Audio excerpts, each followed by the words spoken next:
गडाचा इतिहास आहे 400 वर्षापूर्वीचा. जंगलामध्ये हत्ती हरवला ना सापडणं मुश्किल एवढं. त्या गावाचं नाव आहे जावळी. आपली नजर जिथपर्यंत जाईल ना हे सगळं जावळीचं खोर आहे. महाराजांनी काय विचार केला की आपण या लोकांचं गुलाम होऊन जगण्यापेक्षा आपण आपलं वेगळं राज्य निर्माण करू.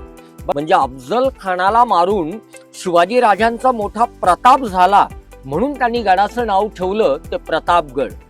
मित्रांनो, आज मी आणि माझा भाऊ आलेलो आहे वाई या ठिकाणी.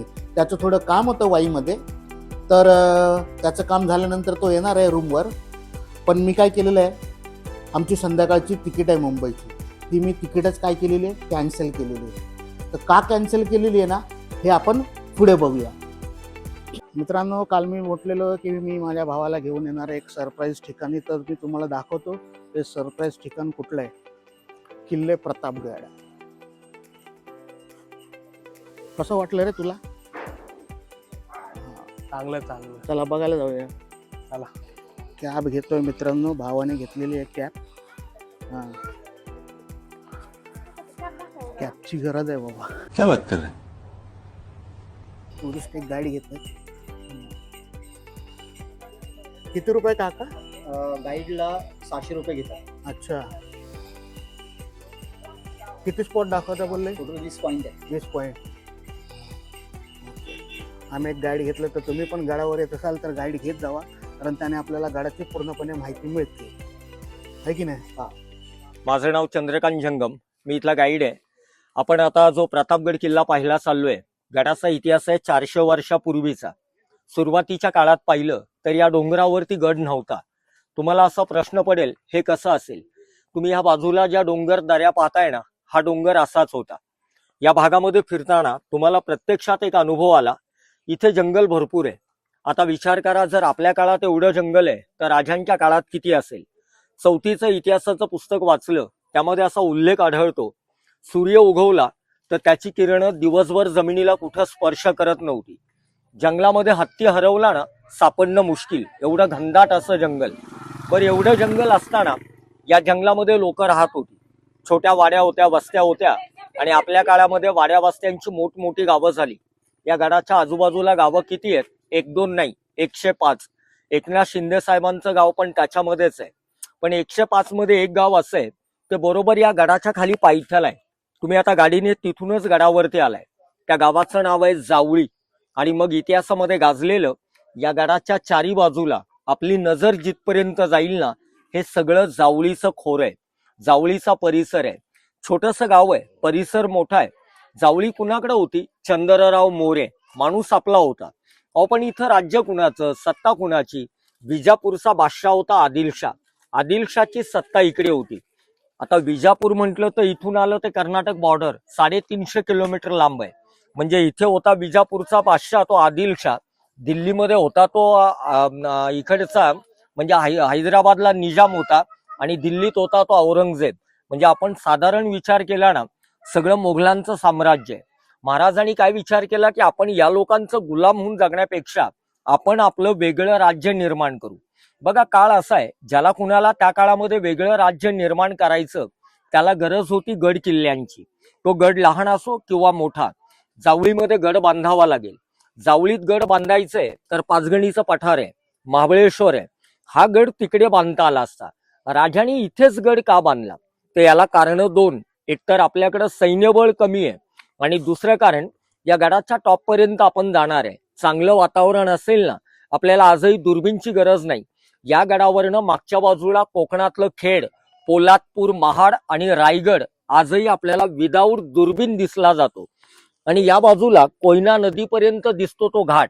मग महाराजांनी असा विचार केला, जर इथे गड बांधला तर कमी लोकांमध्ये आपण एका वेळेला कोकण आणि घाट एवढ्या मोठ्या परिसरावर नजर ठेवू. म्हणून महाराजांनी जावळीतला हा जो डोंगर आहे हा गडाकरता मोऱ्यांकडे मागितला. बरं, राजांनी मोऱ्याला समजवले, हा डोंगर मला दे, मी याच्यावर गड बांधतो आणि तुला गडाचा राजा बनवतो. त्याचा महत्वाचा अर्थ असा झाला की आपण दोघं हिंदू आहे, जर आपण एकत्र आलो तर आपली ताकद वाढेल, आपल्या हिंदूंचं स्वराज्य घडेल. या पद्धतीनं महाराजांनी मोऱ्याला समजवलं. पण मोरे हिंदू असला ना, मांडलिक कुणाचा? आदिलशाहचा. मोऱ्याने काय केलं? डोंगर द्यायला इन्कार केला आता आपल्या मराठ्यांपुढं पर्याय एकच राहिला, मोऱ्याबरोबर लढायचं. बघा, आपलं दुर्दैव मानावं लागेल, लढाई अशी झाली की मराठ्यांना मराठ्यांबरोबर लढावं लागलं. बरं, या लढाईमध्ये राजाने मोऱ्याला मारला. हे सगळं जावळीचं खोरं आहे हे आपल्या ताब्यात आलं. म्हणजे जावळी मराठ्यांनी जिंकली आणि त्याच्यानंतर डोंगरावर गड बांधला. म्हणजे तुम्हाला असं कोणी विचारलं की प्रतापगडाचं वैशिष्ट्य काय, छत्रपती शिवाजी राजांनी स्वतः बांधला तो प्रतापगड, हे याचं वैशिष्ट्य. आपल्या घराला भिंत असते ना, हा गड आहे, याला तटबंदी आहे. समोर तुम्ही जी तटबंदी पाहताय, ही तटबंदी अशी किती आहे, 5 किलोमीटर आहे. आणि गडाचा आतला परिसर किती आहे, 52 एकर. आणि सी लेवल गडाची हाईट काय, 3500 फूट. मग एवढ्या उंचावर त्यांच्या आर्किटेक्ट हिरोजी इंदुलकर यांनी गडाचं बांधकाम चालू केलं 1656. आणि हा गड बांधून पूर्ण झाला 1658. किती, अवघ्या 2 वर्षात. मग आज आपण आपल्या काळात पाहिलं, जीसीपी फॉकलँड मशिनरी असताना ग्राउंड लेवलला राहतं घर 2 वर्षात होत नाही. आणि तुमच्या आमच्या पूर्वजांनी एवढा मोठा गड अवघा त्या काळामध्ये 2 वर्षामध्ये बांधला. हा इतिहास आहे. शिवाजी राजांनी आदिलशाहचे 25 गड जिंकले, त्यावेळी आदिलशाह घाबरला नाही. पण त्याच आदिलशाहला हे सगळं कळालं की राजांनी जावळी जिंकून हा गड 2 वर्षामध्ये बांधला. आदिलशाह एवढा हादरला, एवढा घाबरला, त्याने विजापुरात ऐलान केलं, दरबार बोलवला, पैजेचा विडा लावला. अट अशी आहे, जो माणूस विडा उचलून शिवाजी राजांना जिवंत किंवा मुर्दा विजापुरात हजर करेल, माझं विजापूरचं त्याला अर्ध राज्य इनाम देईन, बक्षीस देईन. अर्ध राज्य इनाम देऊन दरबारामध्ये परिस्थिती काय, बांगड्या भरायची वेळ आली, पैजेचा विडा उचलायला कुणी तयार नाही. शेवटी विडा उचलला कुणी, या जावळीवर असलेला सुभेदार, जो त्यांचा माणूस आहे आणि राहिला वाईला आहे, पाचगणीच्या पुढं. नाव आहे अफजल खान. खान इथला सुभेदार आहे. या जंगलातल्या पाऊलवाटा, रस्ते, त्याला सगळं काही खडानखडा माहिती आहे. खानानं पैजेचा विडा उचलला. त्याचे उद्गार असे, शिवाजी राजाला मी जिवंत किंवा मुर्दा विजापुरात आणतो. महाराजांना डोंगरातला उंदीर म्हणणारा अफजल खान राजांना पकडायला जावळीत आला. बरं, इथं आला त्यावेळी सैन्य किती आणलं, 1-2 हजार नाही, तब्बल 12,000. शिवाजी राजांनी मावळ भागातून 6,000 मावळी गडावर एकत्र केले.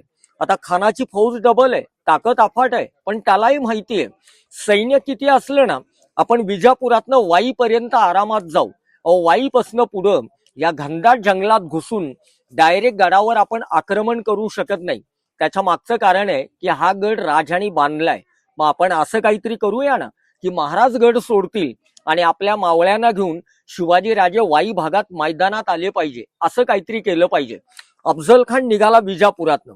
त्याने काय केलं बघा, विजापूर, पंढरपूर, तुळजापूर हे रस्त्यात येताना आपल्या हिंदूंची देवळं, त्याला मंदिरं लागली, त्याने मंदिरं तोडली. नुसती तोडली नाही, मूर्त्या फोडल्या, नद्या लागल्या, तिकडे गायी कापल्या, हिंदूंना पकडलं, जबरदस्ती वाटवलं, जबरदस्ती कन्वर्ट केलं. अशा अनेक प्रकारचे अत्याचार केले. आणि हाच अफजल खान शिवाजी राजांना खलिता पाठवतोय, मी राजांबरोबर तह करायला येतोय, मित्रासारखं भेटायला येतोय. आता भेटायला येणारा माणूस काही या पद्धतीने येत नाही, राजे त्याला ओळखून होते. खान असा असताना राजांनी जावळीत यायला परवाना दिला. खानाला परवाना मिळाला. 12,000 सैन्य घेऊन बेफिकर होऊन अफजल खान जावळीच्या जंगलामध्ये आला. आता तो आणि त्याचं सैन्य जंगलात आलं आणि आपल्या मावळ्यांनी काय केलं, या जंगलातनं परतीच्या वाटा, बाहेर जाण्याचे जेवढे मार्ग आहेत ते सगळे बंद करण्यात आले. म्हणजे मराठ्यांनी खानाच्या फौजेला चारी बाजूने वेढा दिलाय. तो भेटायचं म्हणत होता. भेट गडाच्या पायथ्याला झाली. ती जागा नंतर तुम्हाला मी दाखवतो. महाराजांनी अशाच जंगलामध्ये भेटीसाठी शामियाना उभारला. खानाला भेटायला महाराज इकडून खाली गेले, पण अंगाला शील करून. शील म्हणजे काय, चिलकत, झिरोटो, बिचवा आणि हातामध्ये घातलेत वाघाची नख. त्याला कारणं बरीच आहेत, पण 2 कारणं महत्वाची आहेत. एकटा अफजल खान हत्तीला ताब्यात करेल एवढी त्याच्याकडे ताकद. मग जेवढा तो ताकदीला आहे तेवढा उंचीला अफाट आहे. खानाची स्वतःची हाईट काय, 7.25 फूट आणि आपले महाराज उंचीला कमी, 5.25 फूट. राजे गनिमी काव्यानं लढायचे. शामेणामध्ये भेट कशी झाली हा इतिहास आपल्या मराठी माणसाला खोलात जाऊन सांगायची गरज नाही. तिथे गेल्यावर अफजल खानानं राजांना मित्रासारखं गळाभेटीला बोलवलं आणि गळाभेटीला बोलवून त्याने गळाभेट करताना महाराजांची मान डाव्या बगलेमध्ये जोरात दाबली. चाकूपेक्षा मोठी काठ्यार शिवरायांच्या डोक्यावर आणि पाठाणीवर खानानं काठ्यारीनं वार केला. झिरोटोप आणि चिलकत आहे त्यामुळे राजे वाचले. मग त्याच वेळेला शिवाजी राजांनी त्याच्या पोटात बिचवा खुपसला. खानाचा वाघ नाखाने जो आतडी पोतळा बाहेर पाडून त्याला फाडला तो गडाच्या पायथ्याला. अफजल खानाला मारलं आणि अफजल खानाचा अंगरक्षक राजांवर धावून आला. नाव आहे सय्यद बंडा. शिवरायांचा अंगरक्षक जातीने न्हावी आहे, दानपट्ट्यामध्ये हुशार आहे. नाव आहे जीवा महाले सपकाळ. या जीवा महाल्याने पाहिलं की मागून आलेला बंडा महाराजांच्या पाठाणीवर तलवारीचा वार करतोय. मग डोळ्याची पात लवते ना लवते तर सय्यद जीवा महाल्याने सय्यद बंडाचा तलवारीचा उजवा हात मनगटापासून वरच्यावर उडवला आणि दुसऱ्या घावात बंडाला उभा चिरला. मग मराठीमध्ये म्हण घडली, होता जुवा म्हणून वाचला शिवा. आता दोन प्रमुख व्यक्ती एका घरामध्ये एका शामेण्यामध्ये मारल्या. अहो, खानाचं 12,000 सैन्य याच जंगलात आहे. सैन्य आणलंय कुठनं? विजापूर. मग कल्पना करा, बाहेरनं आलेल्या लोकांना ह्या डोंगराळ भागाचा जंगलाचा काही अंदाज नाही.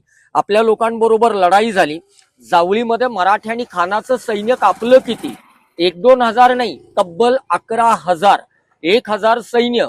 आणि अफजल खानाचा मुलगा फाजल खान जावळीच्या लढाईतनं विजापूरला पळाला.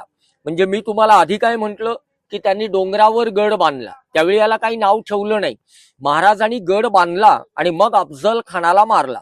ज्या वेळेला गडाच्या पायथ्याला अफजल खानाला मारला त्यावेळेला आपल्या 18 पगड जातीला विजय मिळाला.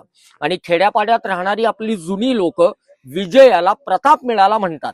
म्हणजे अफजल खानाला मारून शिवाजी राजांचा मोठा प्रताप झाला म्हणून त्यांनी गडाचं नाव ठेवलं ते प्रतापगड.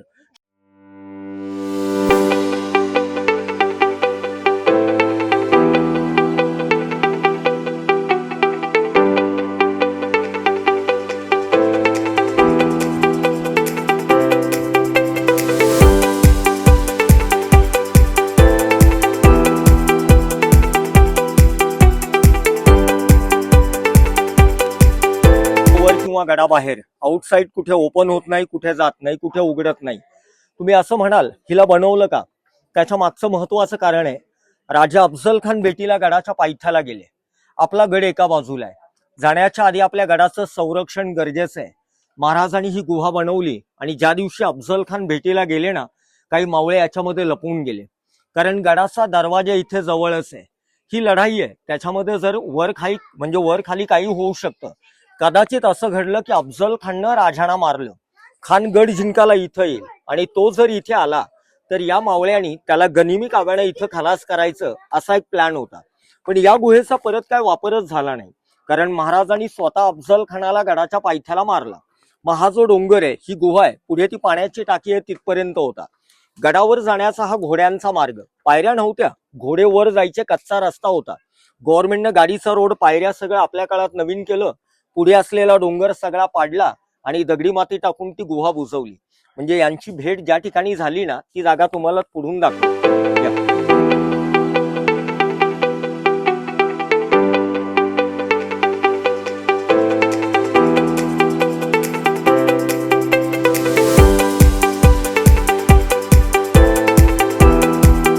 गड बांधला. आजही आपण जंगलातनं चारी बाजूने या गडाकरता कुठूनही येऊ शकता. पण जर गडावर जायचं म्हटलं तर मार्ग एकच, दुसरा मार्ग नाही. त्याच्या मागचं कारण आहे, चारी बाजूला अशी उंच तटबंदी आहे आणि मध्ये दरवाजा आहे. त्यांनी जो दरवाजा बांधला त्याची रचना, त्याची अरेंजमेंट पहा. 2 भिंती समोरासमोर आहेत आणि आतमध्ये दरवाजा आहे. मग आपण आता आतमध्ये आलो ना, या 2 भिंतींमध्ये थोडंसं अंतर आपल्याला वाटतं, जास्त नाही. ही गोष्ट आत्ता देखील अर्धा किलोमीटर आपण खालून पाहिली. आता मुद्दा असा बघा, गडाच्या एवढ्या जवळ तर शत्रू कधी येत नाही, तो बऱ्याच लांबून पाहिल की आपल्याला गडावर जायला वाट कुठं, रस्ता कुठे. अर्धा किलोमीटर खाली आत्ता गेलं तर नेमकं होतं काय? समोर असणाऱ्या दोन्ही भिंती आजही लांबून एकत्र दिसतात. ही भिंत आहे ना, ही लांबून पाहिल्यावर एक वाटते. मग गडाचं दार खालून पाहणाऱ्याला कुठे हे मुळात कधी कुणाच्या लक्षात येत नाही. या रचनेला गोमुखी रचना म्हटलं जातं. दुसरं वैशिष्ट्य, पायऱ्या आपण आत्ता चढायला सुरुवात केली आणि दरवाजा लगेच आला. दार बांधायचं म्हटलं, ग्राउंड लेवलला जागा भरपूर आहे, म्हणजे अवाढव्य दरवाजा खाली बांधता आला असता.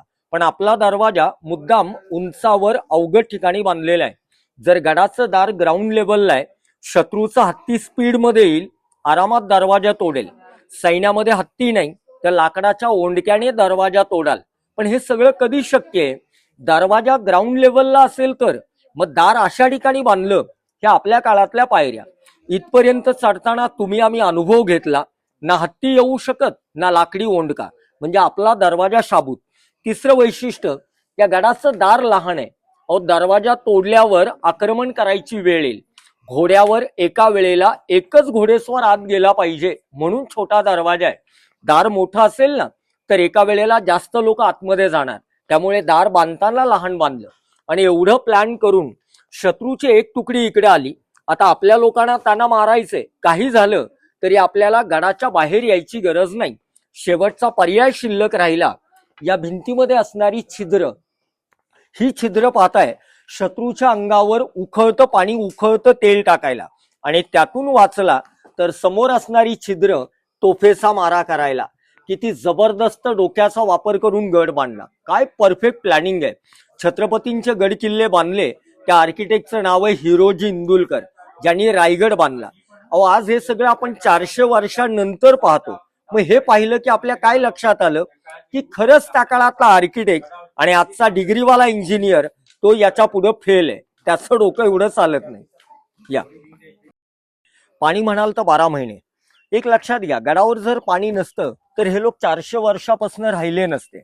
जी काही वस्ती आहे तुम्हाला गडाच्या पायथ्याला आढळली असते. तलाव झाले कसे? आपण उभे ना, इथून तिथपर्यंत हा सगळा डोंगर एकच होता.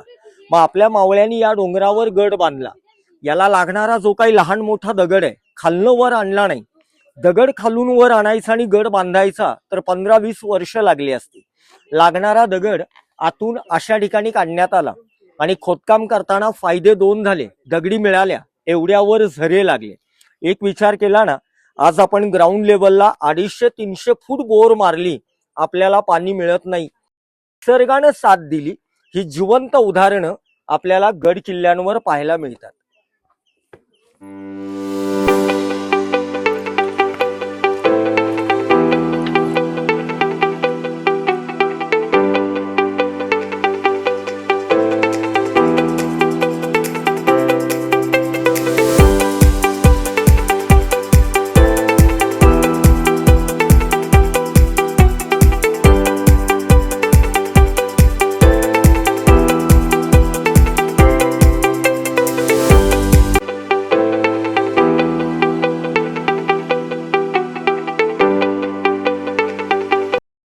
गडावर आल्यानंतर आपल्या नजरेस पडला ध्वजबुरुज.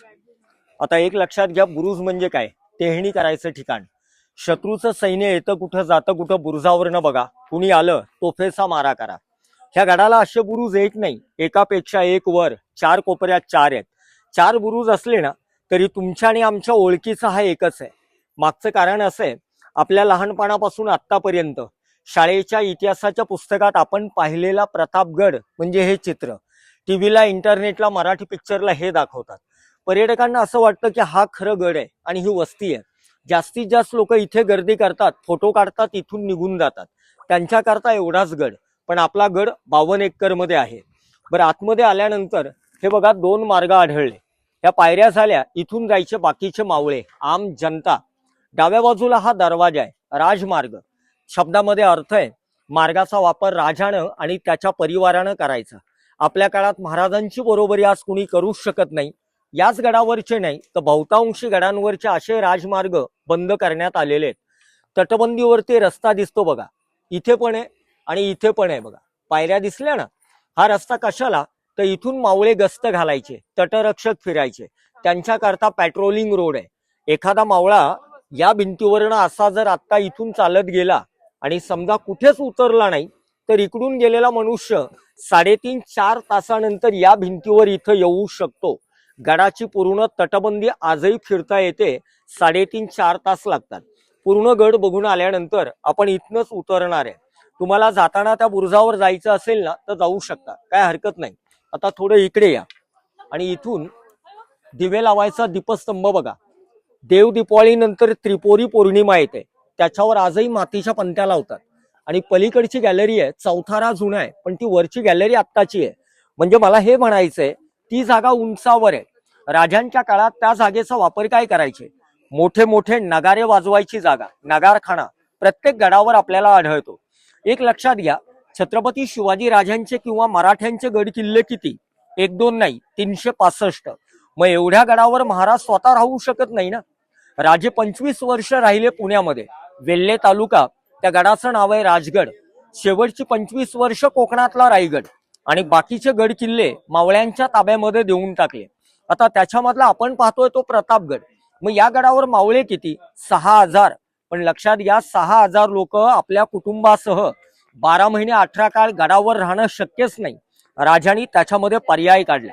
काही मुख्य लोकांना निवडलं, सुभेदार, पुजारी, किल्लेदार, आणि अशा लोकांना आपल्या कुटुंबासह गडावर ठेवलं. इथून वर गेलं ना की तुमच्या पण लक्षात येईल, या गडावर गाव आहे, वस्ती आहे.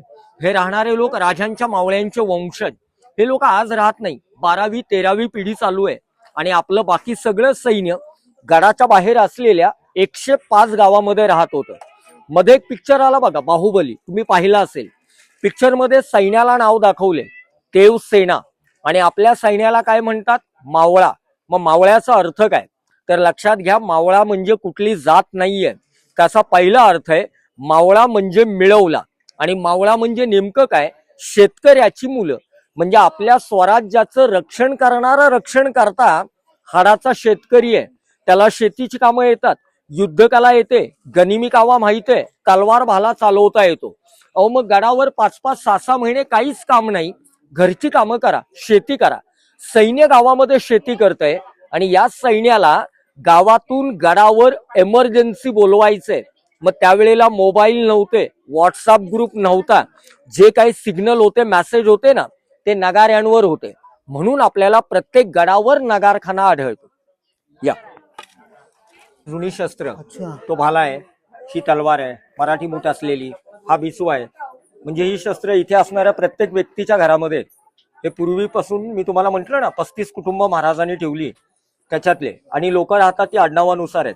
3-4 आडनावं सांगतो म्हणजे लक्षात येईल.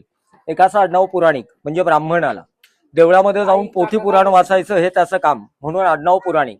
त्याच्यानंतर हवालदार, पोलीस हवालदार नाही, गडाचा हवाला त्याच्याकडं, म्हणून आडनाव हवालदार. फडणीस, सगळा हिशोब, सगळी लेखणी त्याच्याकडे. मध्ये राहतात ते जाधव, कासुर्डे, उतेकर. हे कोण? संबळ वाजवणारे, पालखी उचलणारे. इथून वर गेलं की बालेकिल्ला आहे.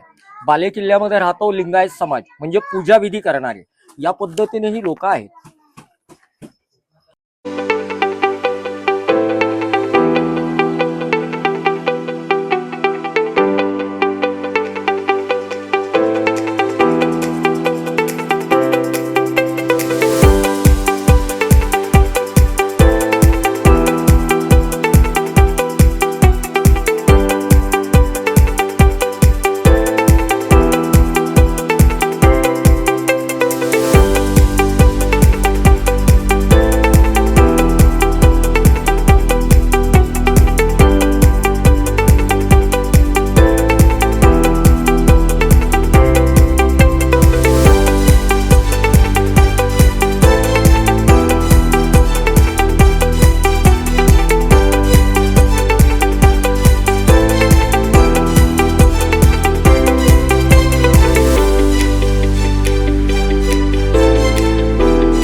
तर आपण त्या ठिकाणी पोहोचलो, तुळजा भवानीचं मंदिर. देवीचं मुख्य मंदिर आहे तुळजापूर. महाराजांनी प्रतिस्थापना केली. हीच देवी आपल्या राजांना प्रसन्न होती. देवीच्या नावानं महाराजांची एक तलवार होती, भवानी तलवार. तलवार होती प्रतापगडावर. राजे राहत होते रायगड. रायगड खूप मोठा आहे, राजधानीचा गड आहे.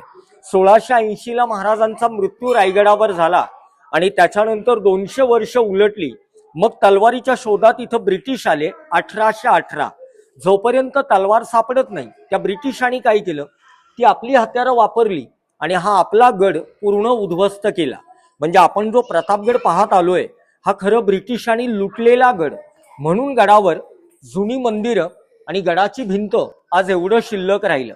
राजांची भवानी तलवार आहे, ती भारतामध्ये नाहीये, ती आहे लंडनला, ब्रिटिश म्युझियम. हे बघा, हे दगडी मंदिर जुनं आहे, जे राजांनी बांधलं. आणि हे पुढचं आता नवीन आहे. उदयनराजे भोसले शिवाजी राजांचे 13वे वंशज, सातारची गादी, हे मंदिर ते बांधतायत. तुम्ही आता इथून आत गेलात ना की डाव्या बाजूच्या नव्या रूम मध्ये लक्ष टाका, देवीची पालखी आहे, तोफेचा मोठा गोळा आहे आणि स्टँडवर अडकवलेली तलवार आहे. ही तलवार कोणाची आहे तर शिवाजी राजांनी जे आपलं स्वराज्य घडवलं, या स्वराज्याला सेनापती एक नाही 4 झाले. पण मुळात प्रकार काय आहे, इतिहास मराठ्यांचा असो छत्रपतींचा असो, तो तुम्हाला आम्हाला शिकायला वाचायला शाळेमध्ये मिळाला 4थी पर्यंत. त्याच्या पुढे तर सगळा इतिहास बदलला. त्याच्यामुळे आपल्याला एका सेनापतीचं नाव तसं लक्षात राहिलं, नेताजी पालकर. यामध्ये प्रतापराव गुजर होते, वेड्यात वीर दौडले 7, माणकोजी दस्तोंडे होते, आणि चौथे की ज्यांची तलवार मंदिरामध्ये, ही तलवार ज्यांची आहे, ज्यांनी शिवाजी राजांची साथ दिली आणि छत्रपती संभाजी राजांच्या पाठीशी मरेपर्यंत खंबीरपणे उभे राहिले, या व्यक्तीचं नाव आहे हंबीरराव मोहिते. कराडच्या बाजूला तळबीड गाव आहे मोहित्यांचं, सोयराबाईंचा भाऊ, छत्रपती संभाजी राजांचे मामा. ही तलवार त्यांची आहे. त्यांनी या तलवारीनं अफजल खान सैन्यामध्ये लढाई झाली. एका माणसाने एका तलवारीने एका लढाईत एका दिवसात 600 लोक एकट्याने मारले. आज तुम्ही आम्ही काय म्हणू, पुरावा काय? 100 लोक मारेल ना, त्याचा राजा त्याला इनाम द्यायचा. इनाम काय होता? तलवारीच्या पात्यावर इनाम होता 1 स्टार. म्हणजे आपल्या काळामध्ये मिलिटरीच्या शिपायाच्या खांद्यावर मेडल देतात. ही तलवार तुम्ही ज्या वेळेला बघाल, इथं 3 खुणा आहेत, या टोकाला मागे 3 आणि कॉलरवर सुवर्ण अक्षरात लिहिलेलं नाव. 600 लोक मारली, पुरावा. त्याच्यानंतर भवानी मातेची मूर्ती बघा. 400 वर्षापूर्वी मूर्तीचा शिळा नेपाळवरनं आणण्यात आला. नेपाळला कालीगंडकी नावाची नदी आहे, तिथून आणलेला शाळीग्राम शिळा. या मूर्तीवर आपण जर आपलं सोनं घासलं ना तर आपल्याला कळतं सोनं खरं आहे का खोटं आहे. परीस पारस शाळीग्राम कसोटी पत्थर म्हणतात. आणि देवीच्या पायाजवळ शिवलिंग बघायला मिळणार. हे लिंग तुम्हाला काचेसारखं दिसेल, काचेचं नाहीये, ज्याला स्फटिक म्हणतो ना, क्रिस्टल, त्याचं आहे. शिवाजी राजे लढाईला जरी गेले तरी ते शिवलिंग चांदीच्या पेठाऱ्यात बरोबर घेऊन जायचे, ते हे शिवलिंग. आणि इथे काही जुनी शस्त्रे आहेत पहा. 1 मिनिट इकडे या.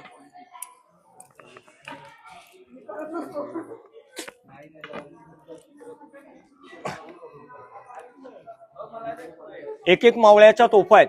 आजचा मावळा तुम्ही आम्ही पाहिलेला आहे, बंदूक, स्टनगन, रिव्हॉल्वर घेऊन फिरतो. पूर्वीचा मावळा या तोफा खांद्यावर घेऊन, मगाशी तुम्हाला तटबंदीवरती रस्ता दाखवला, 3.5-4 तास मोकळं फिरायचं नाही, तोफा खांद्यावर घेऊन गस्त घालायचे, पॅट्रोलिंग करायचे. आधुनिक मावळ्यांनी उचलायचा प्रयत्न केला, आपले हातपाय गमवले, म्हणून याला दोन्हीकडे तारांनी बांधून ठेवायची वेळ आली. कारण आपण तयार केलेला मावळा तो vada pav, burger, pizza, Chinese, noodle, momos वाला आहे. हे खाऊन त्याची ताकद संपलेली आहे. तो असा हलवू शकतो, खांद्यावर घेऊन चालवू शकत नाही, याची फुल गॅरंटी. सगळ्या तोफा आहेत बघा. ही वेगळी आहे, दगड तोडायची पहार. आम्ही गावात राहतो, आमच्याकडे पहार आहे, सळई सारखी आहे, 7-8 किलो वजन आहे, 50-60 किलोची पहार. ते तलाव दाखवले ना, डोंगर फोडले, गडाला लागणारे दगड काढले, मशीन नाही, पहारेचा वापर केला. हँडलवाली तोफ बघा, 100-125 किलोच्या आसपास आहे. मग आपल्याला अंदाज येतो की आपल्या पूर्वजांकडे काय ताकद होती.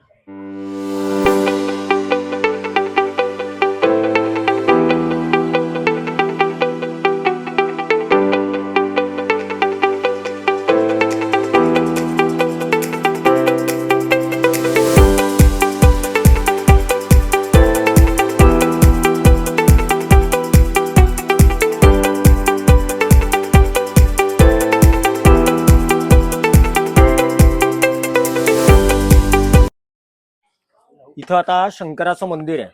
राजांच्या कोणत्याही गडावर गेलो तर आपल्याला छोटं मोठं शिवमंदिर आढळतं. म्हणजे याचा अर्थ असा झाला, महाराज शिवभक्त होते. मंदिरासमोर हा चौथारा बघा, तुटलेला चौथारा, सदरेची जागा. सदर म्हणजे काय तर दरबार, न्याय निवाडा, खरं खोटं सगळं इथं व्हायचं.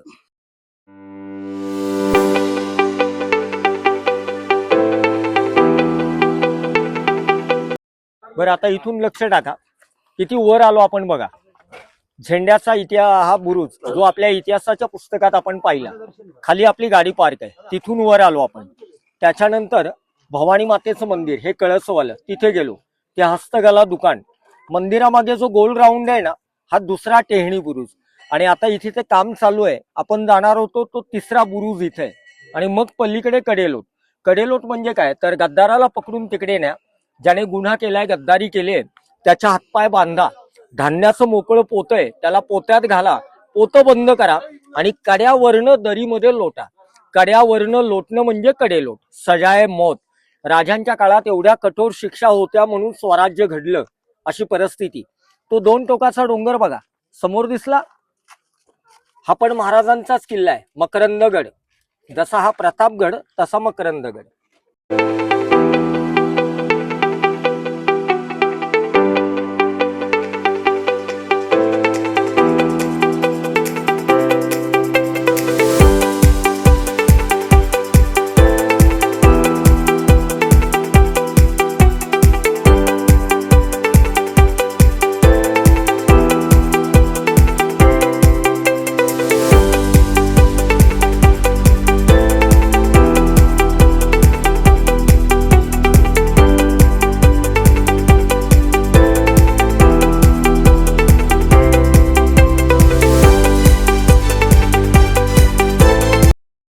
आपण मूर्ती ज्या ठिकाणी राजांची पाहतोय, मूर्तीच्या बाजूला ह्या बागेचं आता डेव्हलपचं काम चालू आहे. नाव आहे प्रतापगड उद्यान.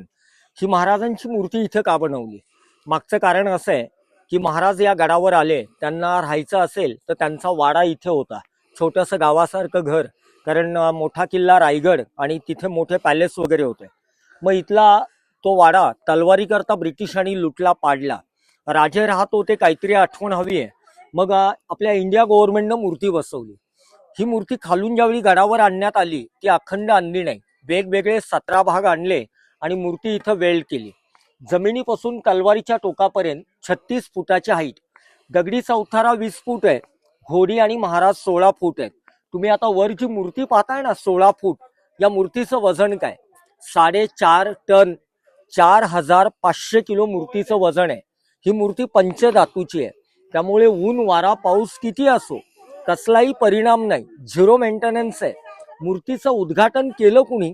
भारताचे पहिले पंतप्रधान पंडित जवाहरलाल नेहरू. अहो त्यावेळीची मूर्ती बघा आजही आपल्याला नवीन वाटते.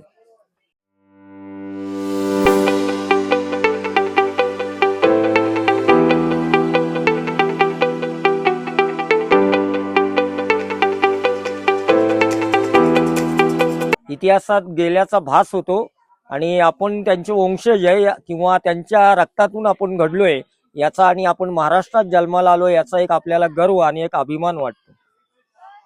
हो, नुसतं दगड आणि माती बघून जायचं आणि मी गड पाहिला. फक्त अफजल खानाला शिवाजी महाराजांनी कसे मारलं या एवढाच इतिहास नाहीये या गडाचा. तर इथे आल्यानंतर तुम्हाला ते गाईड आहेत, ते कोणत्या ठिकाणी काय झालं हे सर्व आपल्याला माहिती इस्तंभूत सांगतात. त्यामुळे जे कोणी येतील, कोणत्याही गडावर तुम्ही गेलात तर गाईड हे नक्की घ्या. त्यासाठी पैशासाठी बघू नका, कारण गाईड हे लोक आहेत, यांनीच गडावरचे इतिहास आतापर्यंत जिवंत करून ठेवलेले आहेत. अफजल खान तसा विचार केला तर खूप कपटी होता. कपटी म्हणजे इतका कपटी काय विचारू नका. छत्रपती शिवाजी राजांना एक भाऊ होता संभाजीराजे, आणि हा अफजल खान सैन्यामध्ये भरती करायचंय. तर आपल्याकडे काहीतरी करतूत की ती आपण आदिलशाहला दाखवू आणि मग ते बघून आदिलशाह आपल्याला सैन्यात घेईल. संभाजीराजे सैन्यामध्ये गेले, पण आता अफजल खानानं काय दाखवायचं की आपल्याला हा आदिलशाह सैन्यात घेईल. मग ज्या वेळेला विजापुरात आदिलशाह हत्तीवर बसून चालला होता, अफजल खानाने काय केलं होतं तर हत्तीचं शेपूट पकडलं होतं. हत्ती एक पाय पुढे टाकू शकला नाही आणि मग त्याने मागं वळून बघितलं ते एका मुलानं हत्तीचं शेपूट धरलंय, त्यामुळे हत्ती पाय पुढे टाकत नाही. मग एवढी अफजल खानाकडे ताकद, म्हणून त्याने अफजल खानाला आपल्या सैन्यात भरती केला. हा अफजल खान काय करायचा, कुणालाही भेटायला मित्रासारखं बोलवायचा आणि डाव्या बगळेत दाबून दागा करून त्याला मारायचा. आणि या संभाजी राजांना अफजल खानाने याच पद्धतीनं मारलं होतं.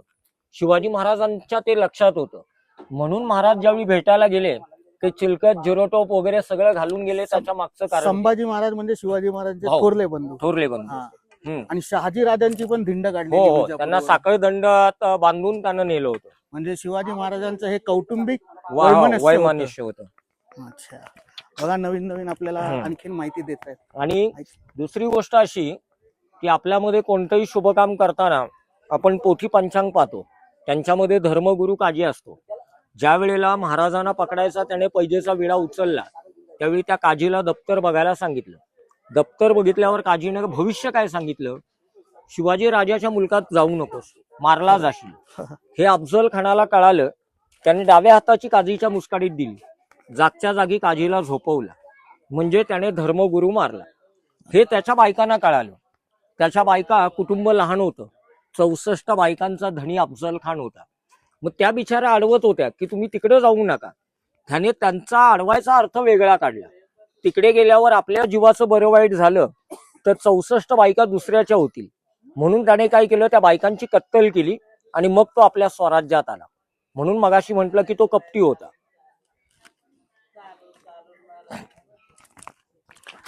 चला, म्हणजे तुम्ही विजापूरला गेलात ना, तर विजापूर पासून एक 4 किलोमीटर अंतरावर अफजलपूर नावाचं गाव आहे बघा.